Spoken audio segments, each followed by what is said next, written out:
20,000 টাকা বেতনের চাকরি করে কেউ 5 তলা বাড়ি করলে আমরা প্রশংসা করে বলি, দেখো 20,000 টাকার বেতনে চাকরি করে 5 তলা বাড়ি করে ফেলল। আর তুমি কি করেছো? বিয়ের বাজারে দেখা হয় ছেলে সরকারি চাকরি করে কিনা। ছেলে সরকারি চাকরি করে, 5 তলা বাড়ি আছে, তার মানে সোনার টুকরো ছেলে। এমন ছেলের কাছে মেয়েকে বিয়ে দেয়াই যায়। কিন্তু ছেলে সৎ কিনা সেই জিনিসটা কজন খোঁজে?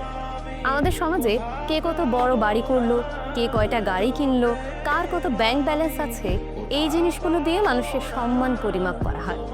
যেই মানুষটা সব থেকে সারাদিন পরিশ্রম করে অল্প কিছু টাকা উপার্জন করে, তার প্রশংসা করতে আপনি কাউকে দেখবেন না।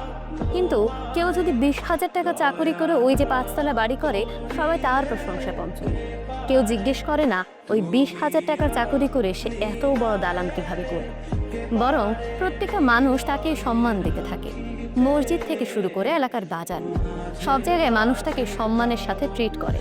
অথচ যে মানুষটা আসলে সৎভাবে ইনকাম করে নিজের জীবনযাপন করছে, সেই মানুষটা সম্মান পাওয়ার যোগ্য। আমাদের সমাজে দুর্নীতি বৃদ্ধির পেছনে যারা দুর্নীতি করছেন তারা যেমন দায়ী, তেমনি আমরাও দায়ী। আমরা তারাই দায়ী যারা এই দুর্নীতিগ্রস্ত মানুষগুলোর সমালোচনা না করে বরং এই মানুষগুলোর প্রশংসায় পঞ্চমুখ হই। দুর্নীতি করে 5 তলা বাড়ি করা সেই সরকারি চাকরি করা ছেলেটার কাছে আমরা মেয়ে বিয়ে দিতে চাই। অবশ্য সব সরকারি চাকরিওয়ালা যে দুর্নীতি করেন আমি সেটা বলছি না, কিন্তু সবার আগেই দেখা হয় ছেলেটার ব্যাংক ব্যালেন্স আছে কিনা। সৎ চাকরি করা ছেলেটার বিয়ের বাজারে পর্যন্ত দাম কম। তাহলে ভেবেই দেখুন না, আমাদের সমাজে এই যে আমরা এই বৈষম্য তৈরি করছি, এটাও কিন্তু দুর্নীতির পেছনে অনেক বড় একটা কারণ।